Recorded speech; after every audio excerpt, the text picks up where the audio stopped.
In today's video, I'm going to teach you how to create your own GIF for Discord. We'll start by heading to Giphy, the go-to library for creating and sharing animated GIFs. Open your browser and go to giphy.com.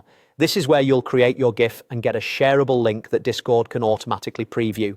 Once you're on Giphy, click the Create button at the top. You'll see options to make a GIF from a video or a series of images. Click Choose File and pick the video or images you want to use. Short, looping clips work best, and simple motion is easier to read in chat. After uploading, Giphy usually gives you basic tools to trim your clip, add captions, or apply stickers. These edits are optional but helpful for making your GIF clearer and more fun in a Discord conversation. When you're happy, finish the upload and wait for Giphy to process it. When your GIF is ready, copy the URL to your GIF from the Share or Copy link section. Use the direct GIF link so Discord can embed it cleanly. Now switch over to Discord and navigate to the server and channel where you want to post. Click inside the message box so it's active. Make sure you have permission to send messages in that channel and keep the channel's topic in mind so your GIF fits the conversation. Paste the GIF link you copied from Giphy right into the message box. Discord will generate a preview if the link points to the actual GIF file. If you see the preview appear, click Send.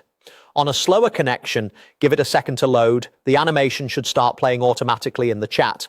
After it posts, click on the GIF to highlight it.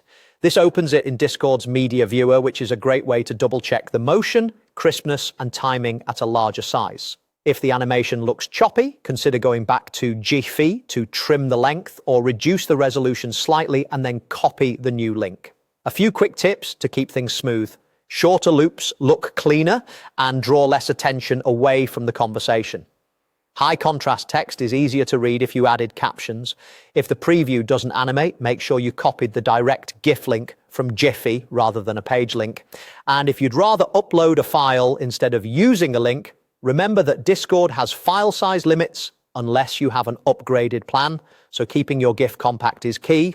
That's all you need to create your own GIF on Giphy. Share the link in Discord, send it, and highlight it to review. Have fun animating your chats.